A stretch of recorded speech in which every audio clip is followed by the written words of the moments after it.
Hello, and welcome to The Yemenist. I'm Kipp Cozad. 13 years ago, Rasheed Alnozili began the Yemeni-American News.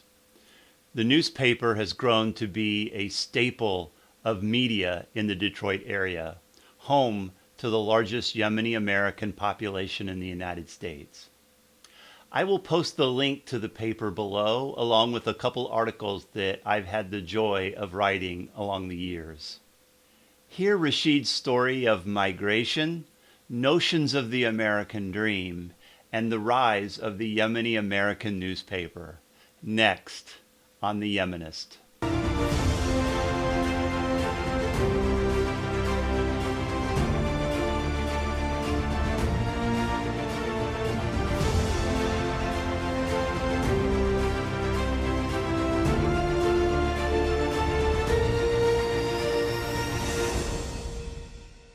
I would like to welcome Rasheed Alnozili to The Yemenist. He's the founder and publisher of the Yemeni-American News. Rasheed has a bachelor's degree from Sana'a in political science with a focus on economics. He also has a master's of public administration from Central Michigan. I'd like to welcome Rasheed. Rasheed, welcome to The Yemenist. Oh, thank you, Kipp. Thank you for having me, and congratulations for your broadcasting, The Yemenist. Thanks, Rasheed. So you've been running this paper for over 10 years now, the Yemeni-American News. You know, it's amazing that you think that when you founded this paper, it was a time when most paper copies of news were folding, that were kind of going away. Yet you kind of found a niche. Can you talk a little bit about how you founded this newspaper? Well, Kipp, we started 2007, but before 2007, as you know, that's 2011. 2001, that was 911, right?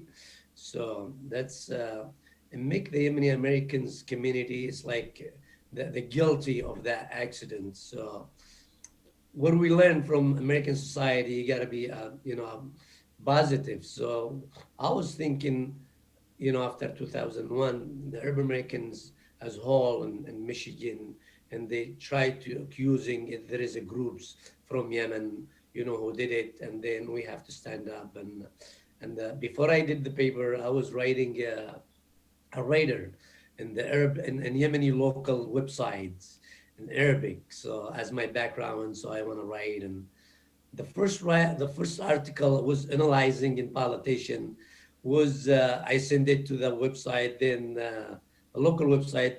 My name was in every news in Yemen. That's 2000, I think 5 or 6. That was election days. So the analyzing with the supporting Ali Abdullah Saleh. So that's why, I got all of the hate. Then the next article, I tried to send it again, to be fair, and they don't want to publish it. I said, why? Because Agent Ali Abdullah Saleh. So what happened? I said, well, what the hell? Why I'm not gonna thinking about my own website? I'm gonna write whatever I want and start from there. Then I talked to a friend of mine, probably you know him. He's your friend, Mohammed Dais. We talked about the ideas about the newspaper, and he suggests website. Then we start, the website back 2007. Then to 2008, we start the newspaper. So, running this newspaper, I'm sure over that length of time, and you're kind of looking at the Yemeni-American community through a new lens. Whenever you start a newspaper, I'm sure there's a lot more politics involved, those kinds of things. But, how do you see the Yemeni-American community now through this lens of the newspaper? Well, Keb, you remember when we established the newspaper, I choose like a board of the newspaper, which is people who's gonna support you. You need a groups who believe in your ideas. So I collect about 8 or 7 people who they are so educated and they knows what's the paper. And we start as activism, not a really the organization in the beginning. You know it very well. We're starting like we're doing it as activism. Then wasn't any reporter there. There is no staff there. That's just only by me. The other is just like a board.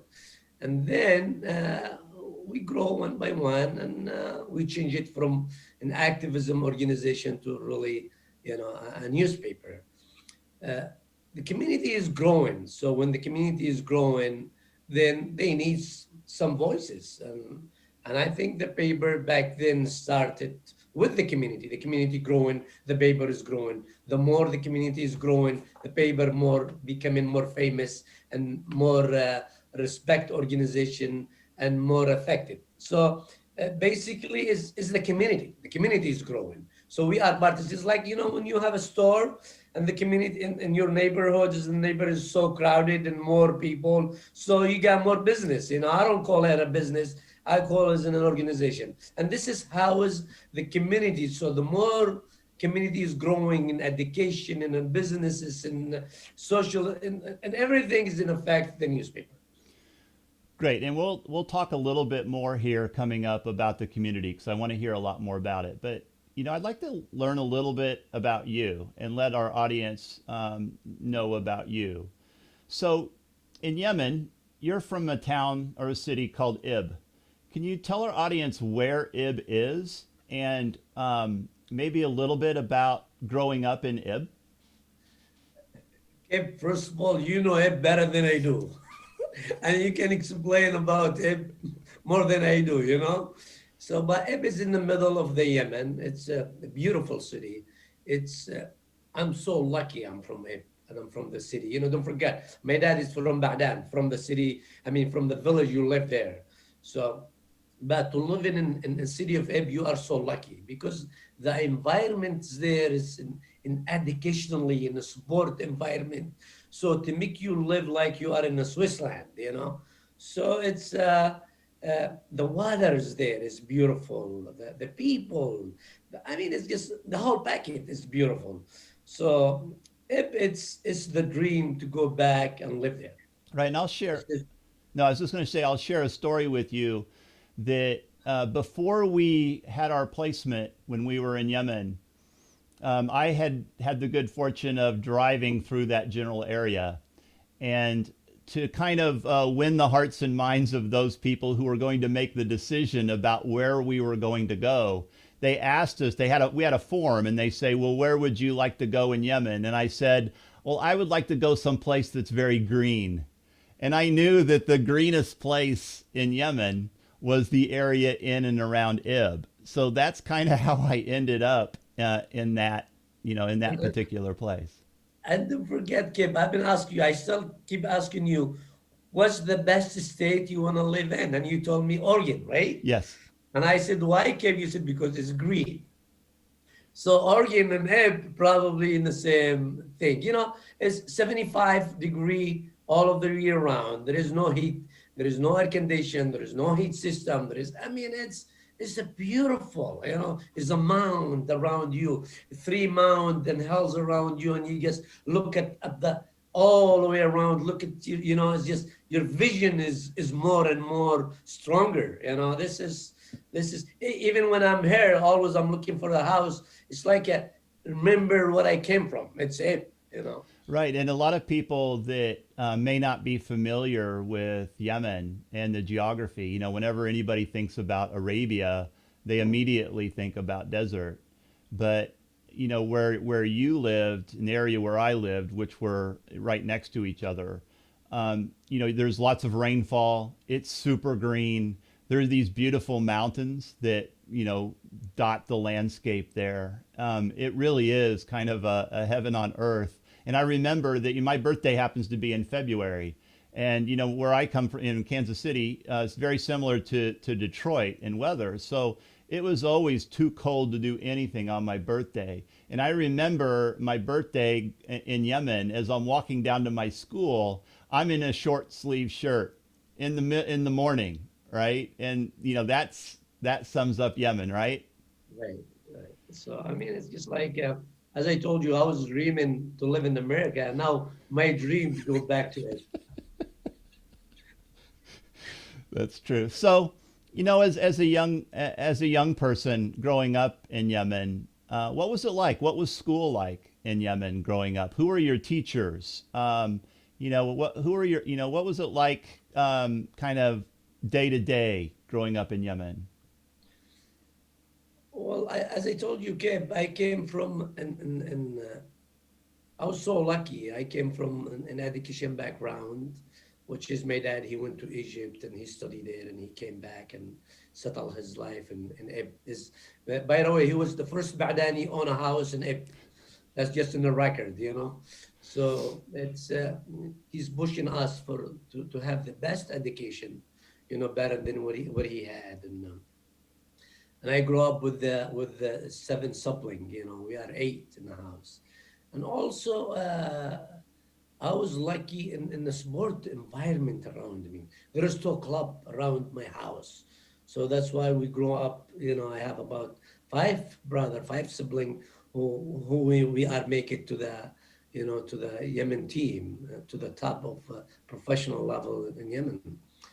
And also, it's when I came into the school system, it was great.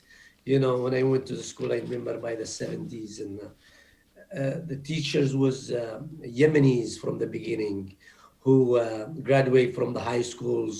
Then they came back to serve and do the duty so they can teach. That's the system in Yemen back then.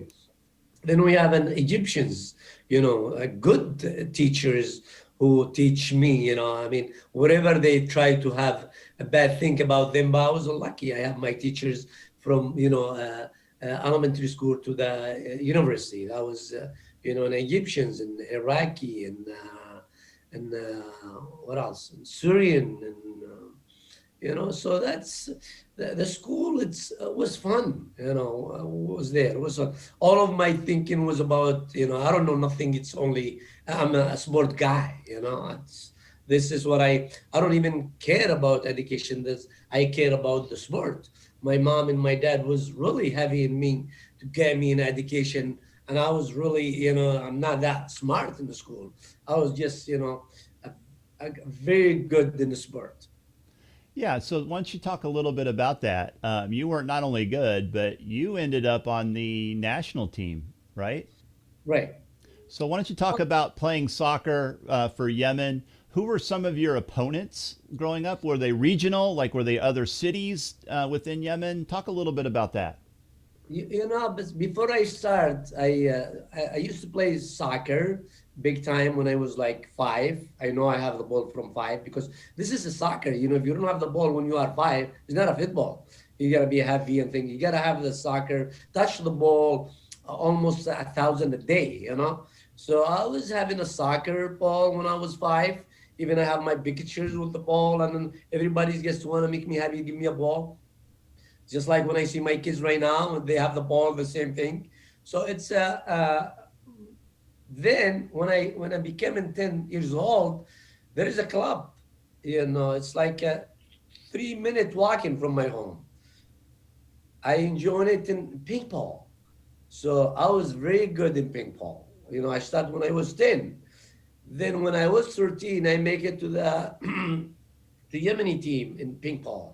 And I went to China to training for almost 3 or 4 months, so I was there for ping pong. Then when I was in the ping pong, when I was in China, I was a little, and my coach catch me one day when we finished the ping pong. I went to play soccer, and he told me, "Listen, Rasheed, you're not gonna be a ping pong player. You're gonna be a soccer player." I said, "No, I'm a ping pong." I said, "No, I look at you. You love soccer more than ping pong," and he was right. I went back. When I was in 15, I was good in soccer. Then I switched to soccer. Then I made it, when I was in 18, and I made it to the team, which called Shabab in my city. Then probably the first game I play, they picked me to Yemen team under 19. I represent the country. I went to Saudi Arabia. I went to Syria. I went to Jordan. I went to Dubai. So I make it through in soccer. Nice.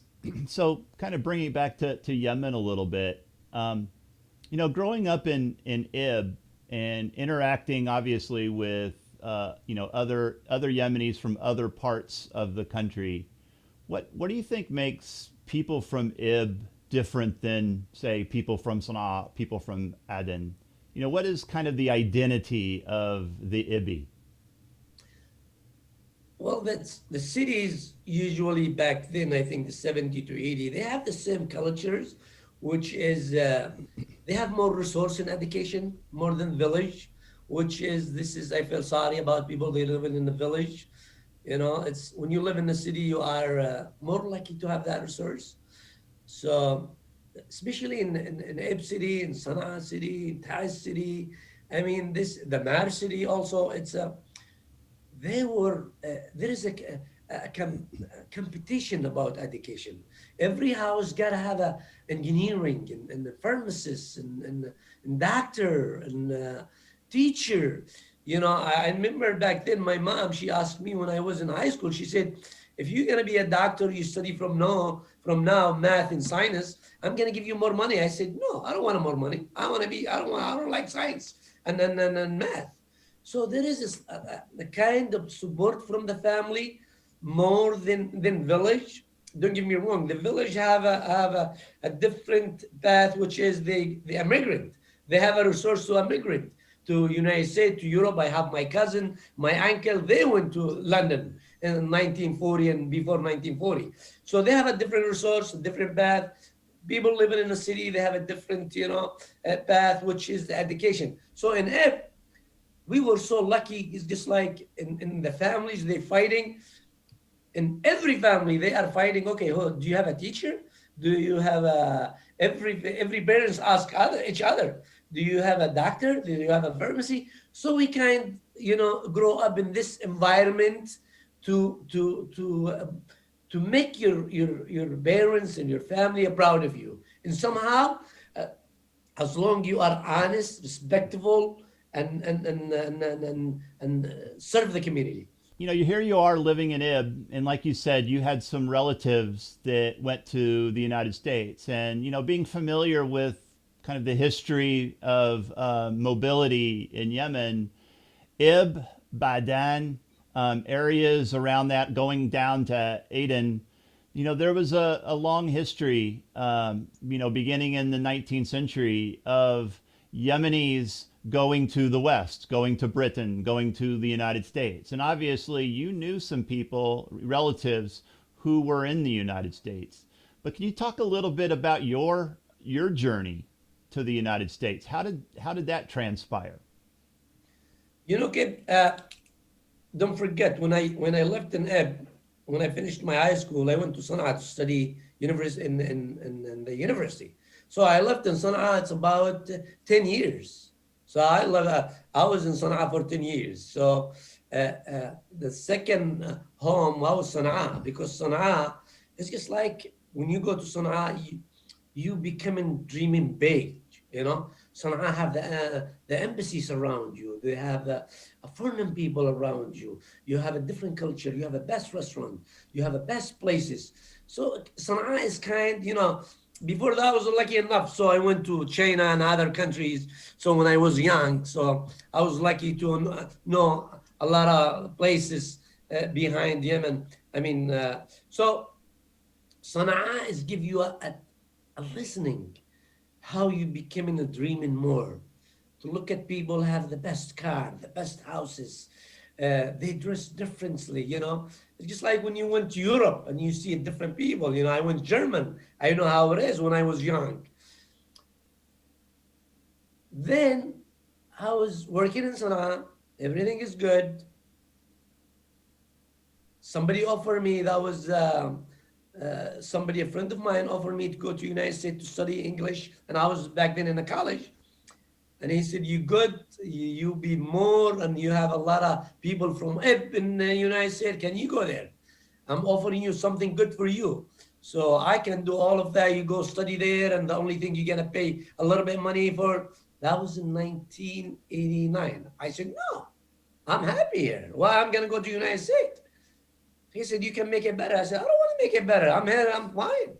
I have a job, I'm good. I'm in the university, and I play soccer. I'm famous back then. Then 1994, when the civil war started between the South and North, then I said, I want to go somewhere else. That moment, I decide Yemen is not going to be the same anymore. And people, they try to say, no, you have a really good position. You work with the government, and everybody working with the government. I was working in an immigration administration. Then I used to work in IRS in Yemen. So I said, no, it's not for me anymore. They said, well, can you hold it a little bit? I said, no, I gotta go. Then I went to New York. I was lucky enough. I have all of the connection. I have all of the things, so I can make it to go to Yemen. As the government sent me to New York to be part of that was some organization, election organization, and things like that in New York.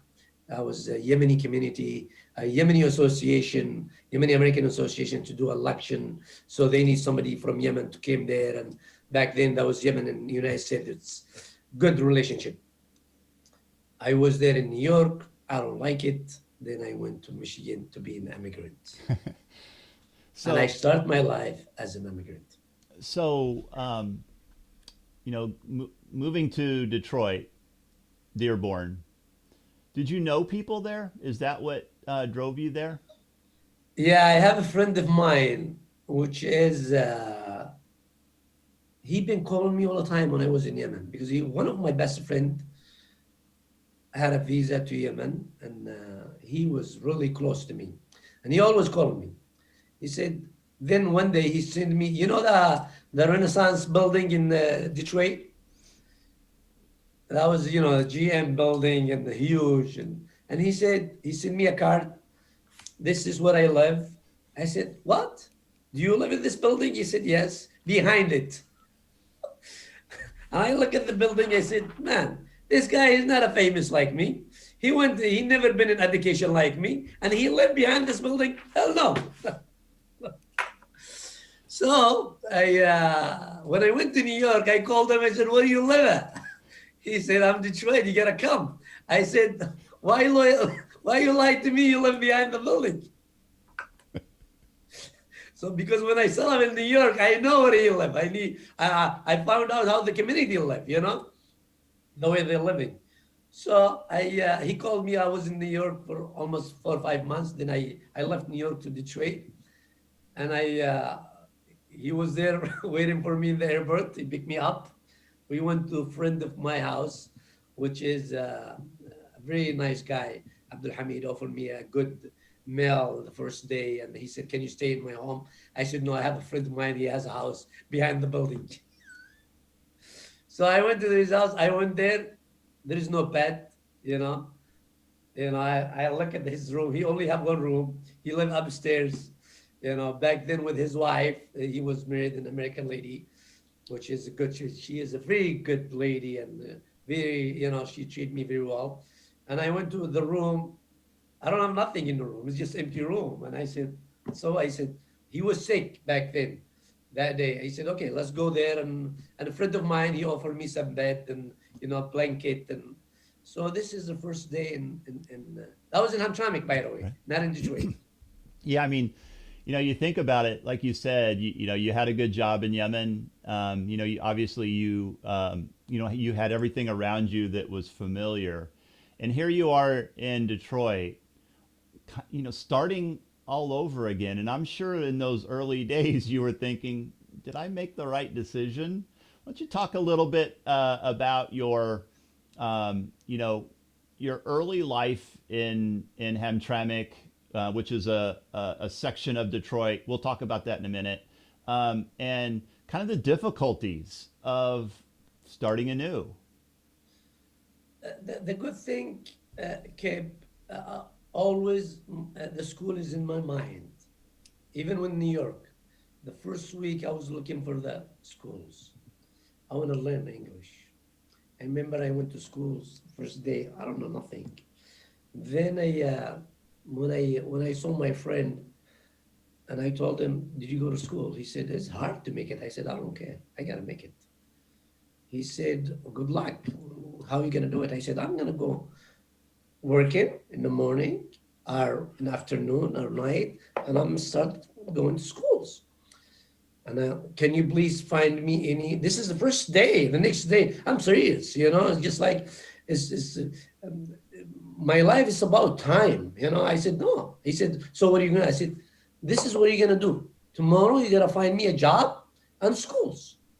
And he said, I came to New York. I have about $6,000, and I went to Michigan, nothing.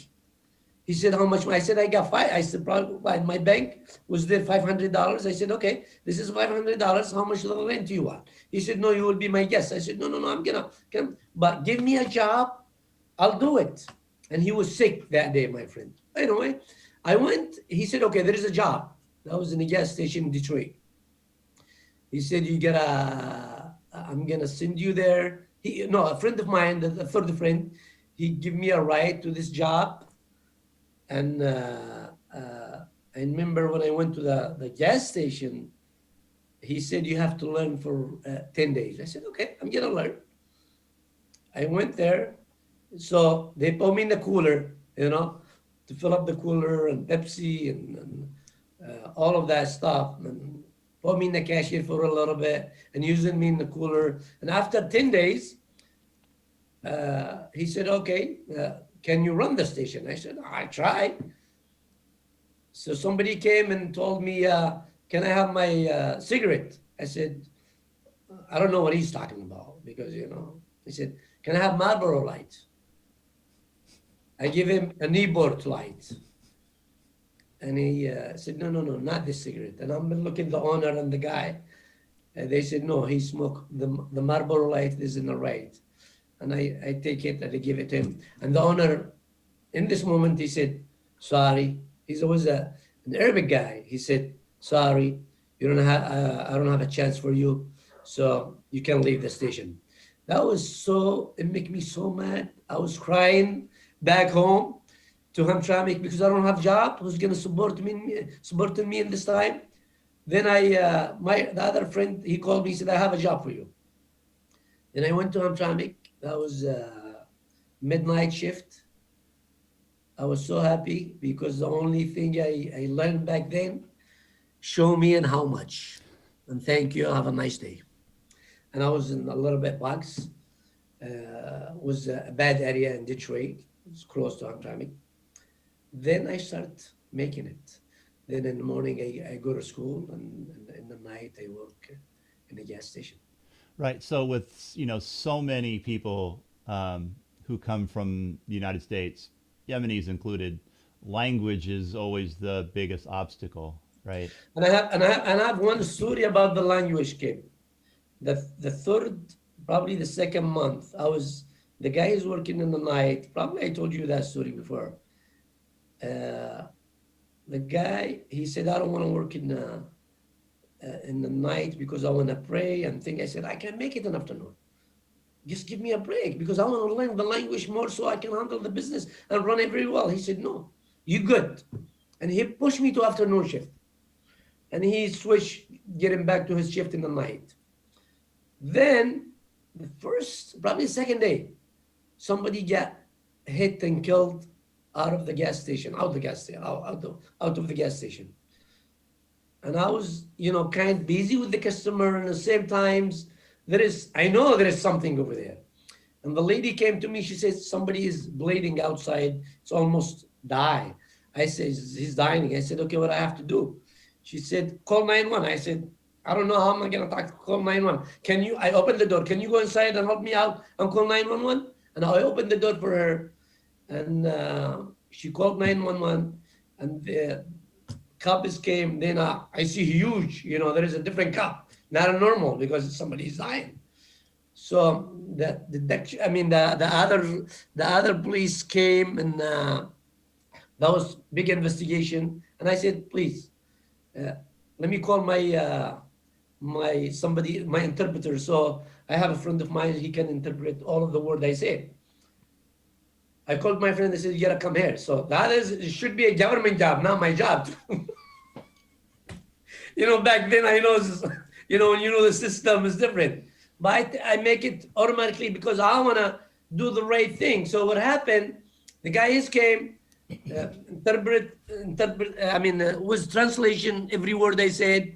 And I said, there is one thing you have to do it right now. Call the owner, tell him to hold the video. That was a video. Call him to hold the video and don't raise the video, because every 24 hours there, back then, 1995, they raised the video, 1996. So they called the owner, hey, we need the video, don't raise it. So they bought the video. I know back then I did something good, because the video is gonna discover who did it. Right. Here you go. They find who did it, they catch him, then guess what? They send me, the court sent me a letter, I gotta be in the witness. I said, man, witness? No. I don't, what I'm gonna deal with this one? Why you don't give the honor? And they give the honor. And the owner, he said, you know what? You are good man. You will be good in the court. I said, you know what? I'm going to be in the court because somebody is dying. I have to prove there is no way the guy he killed him is going to get away with it. So I went to the court and I was witness. And I remember back then I don't have no car. And there was a guns people around the gas station. And every time I want to go home, there is 3 people, 4 people with me, take me home. They scares because I'm involved in this case. Right. Crazy story. It's great.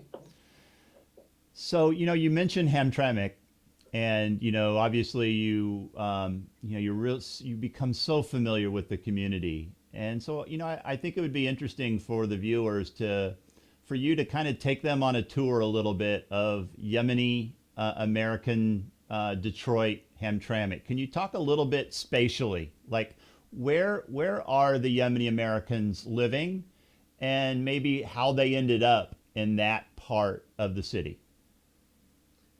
Well, I remember in 1995 when I was in Hamtramck, it was different a little bit. It was like a 4 section. Yemeni live by them side. They call them Jitson Street. Then there is a Polish live in their side. Then you have the Albanian live in their side. Then you have the Bosnian live in their side. They look at you in 1995. It's just like, hey, there's a bunch of Yemenis. The Yemeni community is just like living by themselves. There is no wife. There is no family. There is, used to be only people, they came here. They don't bring their family. So the life is a little bit different, Then back then, growing 10 years later, demographic is different a little bit. The community growing, it's becoming, Bengalis and Yemenis. It's almost 50% or 60% of the society. Probably 65% of society. It's a big difference. But the good thing about it is it's more safe. The bad thing is not a clean anymore like what it used to be. But it's they doing our best. I remember when I left in Detroit a long time ago, then I moved to Durban. I don't know about the grass. I can't get the grass because I came in from a different area. Then one by one, I went to school and I learned. The good thing about the system in the United States, when you go to school, even you study language, they teach you about the grass. They teach you about the street life. It's just like to try to beat you in real life, even in the class. And this is the good thing about when I went to Wayne State to study the language. It's to know the system better. And I was lucky, to be in the school. So Hamtramck is becoming more Yemenis and Bengalis, but will be more healthy for the society. Nothing is scarce, People respect the law when they say the law. It's, went with the system. They respect the system as well. So it's the only thing, they need more programs to be assimilate in the society, to be part of the country. And remember, when I used to work in non-private organization, I used to work with this kind of program, which is the federal and the state, push some money to the people who just came from Yemen and Iraq and Iran, and anybody came in as a new to this society. So they give him some program how to place with the job, how to learn the language, and this kind of program is healthy for the society. Right. And you're talking about Hamtramck. and Dearborn, obviously, for sure. The major anchor, the reason why most Yemeni Americans live there is the automobile factories, right? I mean, this is central to understanding the Yemeni American community, at least the roots of the Yemeni American community, correct? Yeah.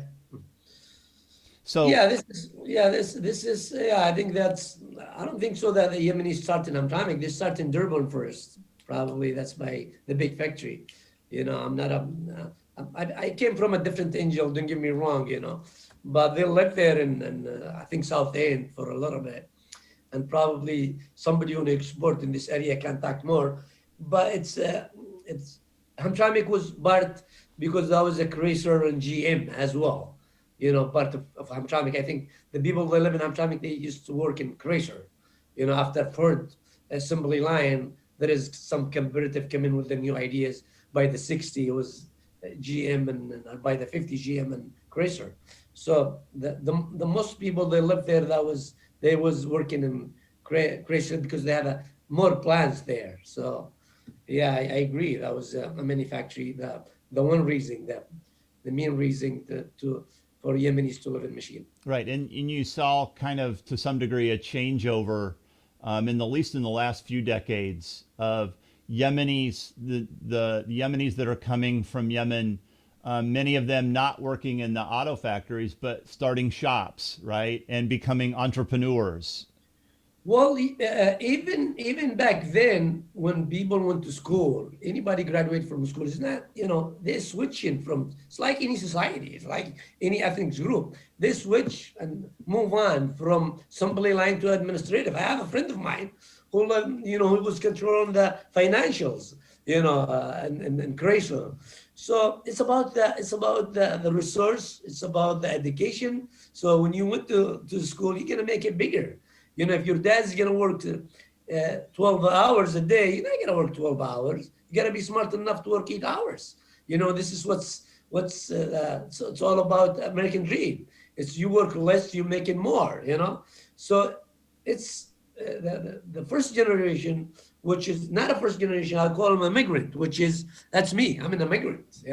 Still I call my paper is a migrant paper, and I'm proud of my where I came in from. And people who came before us, they made it easy for us. They worked so hard. They built the cities. They paid tax. They gave us more chance. They built businesses. Their income, growing in the city, not only for them. So we are part of their succeed. Without them, we're not even ending up in Michigan.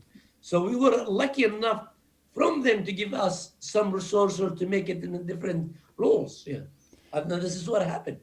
Yeah, and the Yemenis like you who came here first generation, what you're seeing now, the second generation Yemeni Americans, and that were born and raised here, right? That are Right. that they go through the full education system. At least from what I understand, there's a lot of second generation now that they speak Arabic, may or may not write Arabic. Their experience is completely different, right? You're seeing a lot of them going through college, going into pharmacy. You see a lot of Yemeni Americans in pharmacy and medicine. The community really is, maturing, right? Well, Kipp, it's you remember the Polish community, how they made it? You remember the Italian community, how you made it? You remember Chinese? Go back to the history and look at it. When the Italian came in here working what? At stores, right? They own all of the stores in New York. Then what?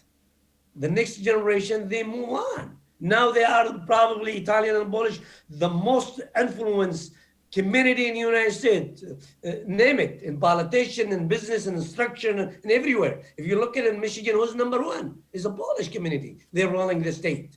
If you look at now in DC, who's running the shows? Is Italian. You like it or not. And back then, you remember in 1930 or 45, after the World War II or World War I, nobody can even say I'm Italian. You remember that, right? So it's transaction. It's Chinese when they came to California. They own in every corner. Now what? The Yemenis now they taken over, or Arabic or Kildanian or whatever you know is coming from the Middle East.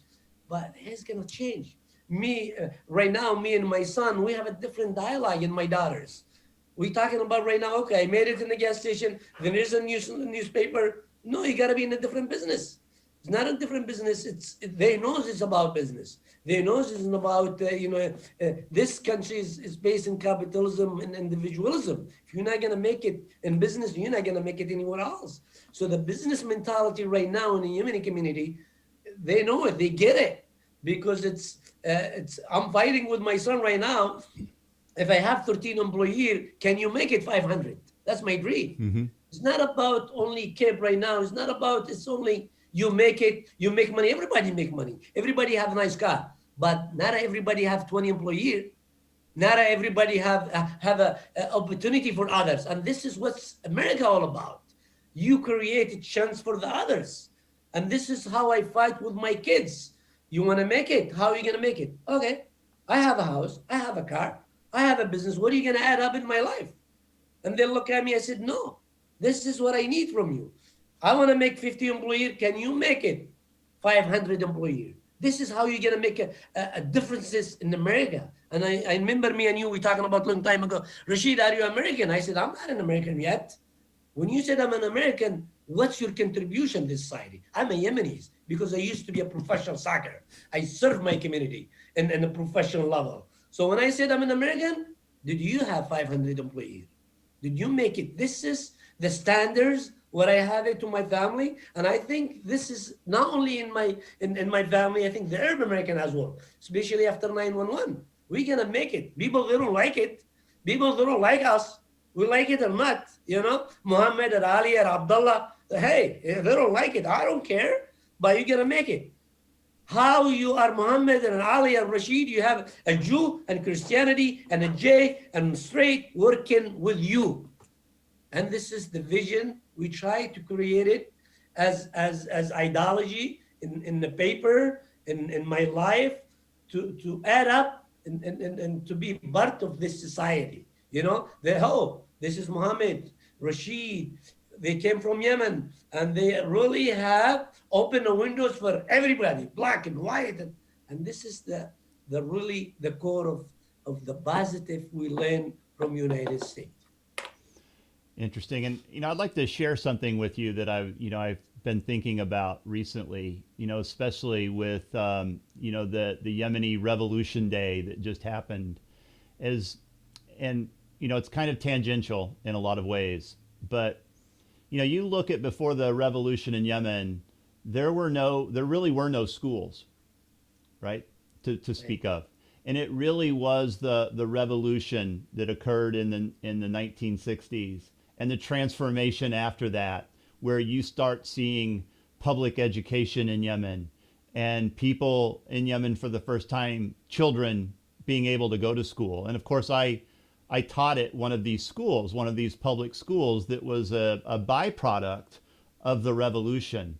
And you look at your father who was pushing for education. And I'm sure a lot of that was because he knew that the time before that, there really wasn't that kind of opportunity to get an education in Yemen. And then, you look at your journey, going through these public education school systems in Yemen, going to university, coming to America, getting your master's degree. A lot of this is a byproduct of the transformation that happened in Yemen, right? In the 1960s and 1970s. There should be a lot of praise for those who pushed for that in Yemen, right? And I know that, obviously there's a lot of turmoil now in Yemen, but there's a lot of people that want to return to that mentality of the greatness that occurred during that period, right? Yeah, I mean, you touched the heart with your questions and your comment. It's about education from the beginning, and really the people who did it, and they give their life to us to be a good, and this is it's like say that you call me I mean, it's first immigrant, first or second, generation. No, we are an immigrant. We are the people who build the bridge for others, Just like in America, when people they work before us, okay, what are they done? They make the bridge for us. So now we pay them for the retirement, right? So it's just like here, people, they pay the price in the beginning, and they done all of their life to make your life easier. And as you said, we wish we get him back to where we had before, but and unfortunately, it's just like a word game around us. This is it's not gonna happen soon because it's how am I gonna explain it? It's every 20 years. We study and we went to school to public administration, and we are close to politician and policy. Every 20 years there is a war. Create, especially from the state or from the interest people, politician. I call it politician. There is a war. They choose the area to make the war, so they can make more weapon, they can make more business, and unfortunately, and the bad thing about it is Yemen. It's in this area right now, and this is where we try to learn our kids. It's we need to change the area. You can't change the policy. The policy is going to stay there. There is a war, it's going to be there. They're going to choose place, it's going to be a war. But at least it's not in my time, it's not in my room, it's not in my country. To change this, you got to have a succeed people in the Yemeni community. To change this, you can't beat the Gulf in money wise. You can only beat them to have a kids smart like our kids, to make it to the top, create the environment which is have 500-600 employees and 1,000 employees, a manufacturing. This is how you're gonna make a difference to switch it, to make the difference, to be involved in politician, to be involved in an interest group, to be involved in lobbyists. This is the state. Okay, you can't change it, I can't change it. There is a game, and this is why the state is huge, is a business. Yeah, and I think that, let's be honest, the contributions of, let's say, Yemenis in the auto factories in Detroit, or those Yemenis who went out to California and worked in the fields in California, Exactly. right? Those that had shops in New York City. I mean, their contributions is immense to, what it is to be American, right? We all came here and did that at some point, whether it be my family 400 years ago or you within your lifetime. I mean, it doesn't, like you're saying, you're not American until you have 500, employees or whatever. Really, to me, you're an American as soon as you make that pledge, right? That's the wonderful thing about America, is that you don't have to be born here. You don't necessarily have to exactly conform to whatever that, what that should be. And, Kip, I know you're an American. You have a citizenship. You vote. We are lucky to know the system very well. But the thing when I'm talking about an American, what's your contribution? To be a number, everybody is number. It's everybody, as I told you from the beginning, everybody has car, as long you have a house, have family, you make it better than anybody. I've been in all of the world. If I choose, I will stay here. If I die, I'm gonna die here. I'm serving my community, don't get me wrong. But I'm talking about, there is a standard, and America is about status, Kipp. Where you live, how you influence others. This is what's all about America is all about. Trump make it to the top for what? Because his dad is rich. He give him all of the money. He give him all of the power. He make it, through for him. A kid, he is 7 years old and 8 years old, have $1 million in their account. And this is what we try to have in our kids, to learn it, but with the principle, to learn it, but you gotta put your identity too. You can run from your name, Mohammed. You can run from Rasheed. You can run from Ali. But how are you going to add up to this society? I want to see Muhammad in the White House. I want to see Ali in the White House. Why not? You Why know, not? this is, I wanna see Muhajjaba in CNN. Why CNN is so big, okay? Because it's more resource, it's more money, it's more business. Imagine if my son and my family that have that kind of resource, we're gonna make it to the top.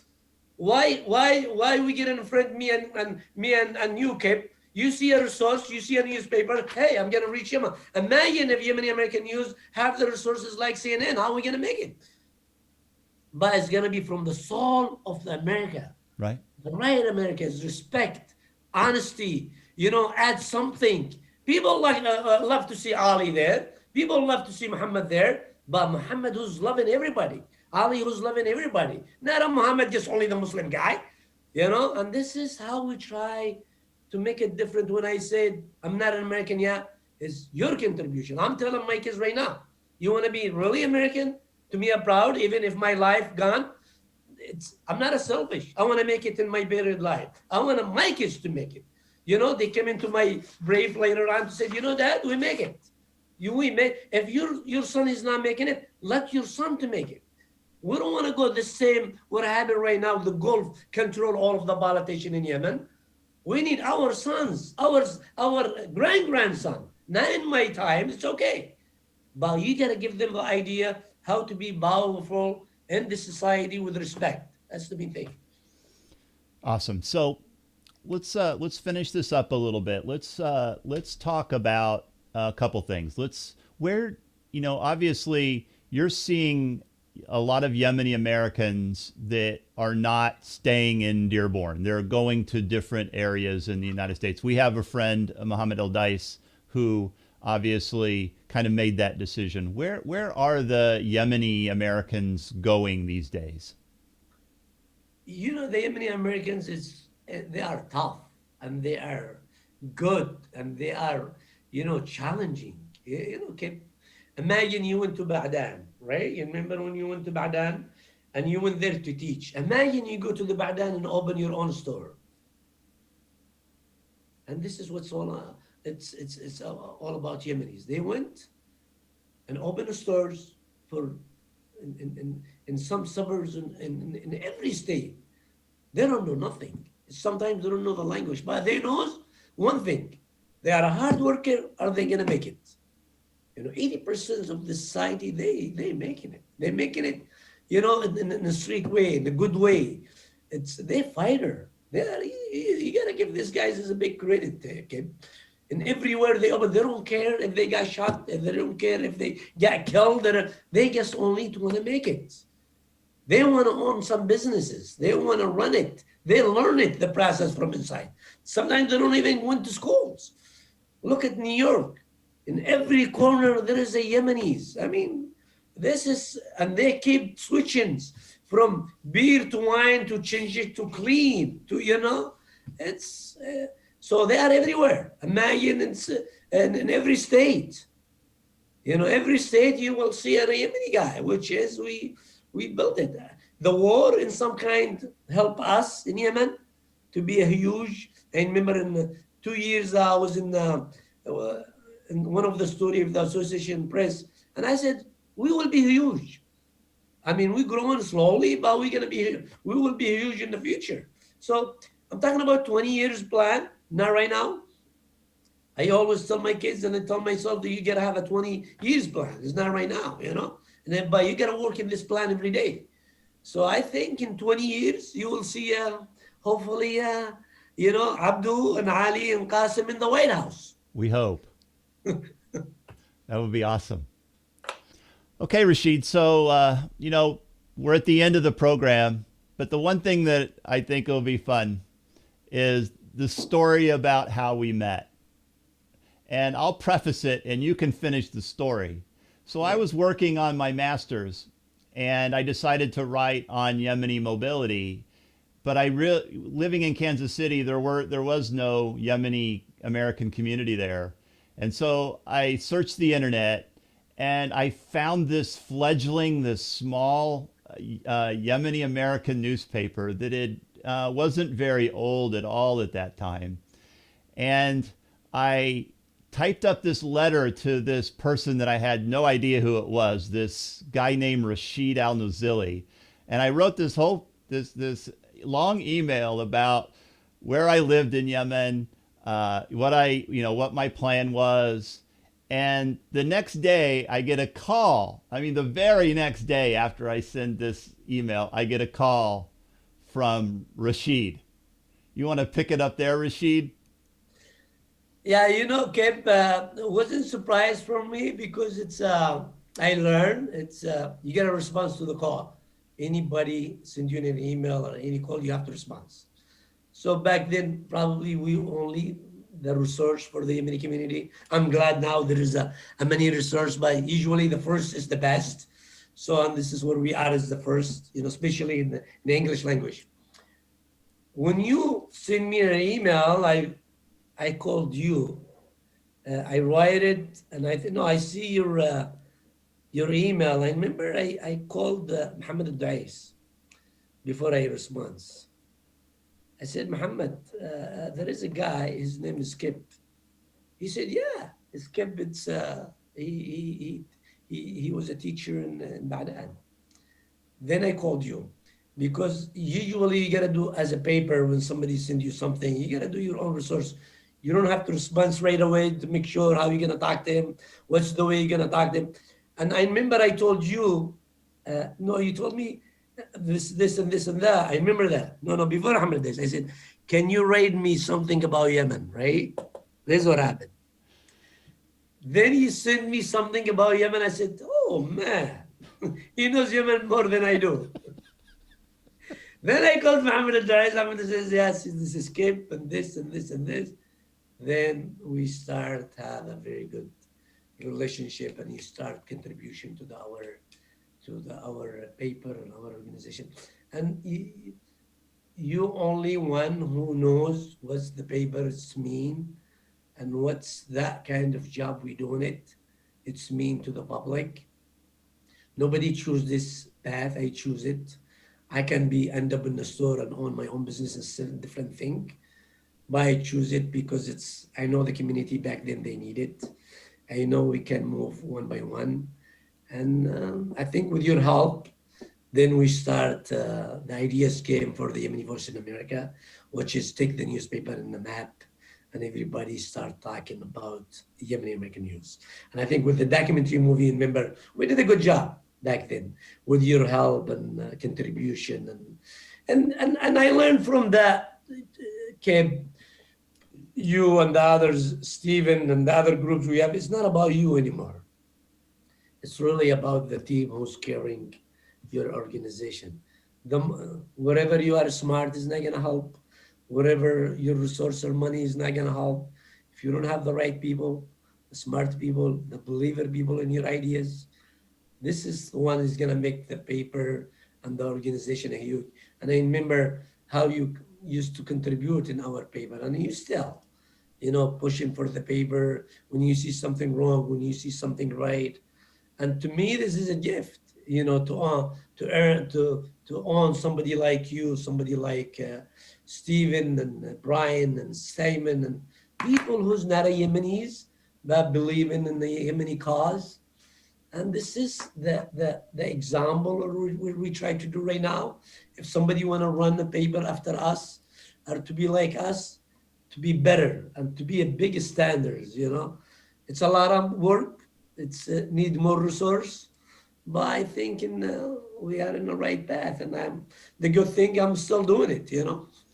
Yeah, and just being writing some articles, engaging with the newspaper. It's a fantastic newspaper, and to see its maturity over these 10 plus years, to see the imagery improve, to see the articles improve, the topics that you cover, the people that you cover. It's really amazing. And as I mentioned in the introduction, that we're providing the link below here, and be sure to connect with it, to read about it. If you're interested in either Yemeni-Americans, if you're interested in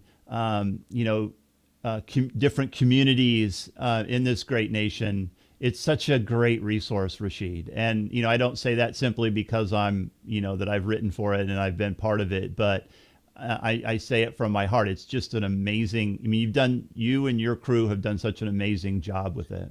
Don't forget, Kipp, you did it for free. You don't even get paid for it. And this is how you see people believing in what you do. And this is when you give me something, I give somebody else. We learn from each other. We're not learning only knowledge. We're learning an example to give. To give from your time, from your article, this is, to me, it's $1 billion. Yeah. When you're talking about Yemen, when you're talking about community, more than I do, this is, to me, is huge.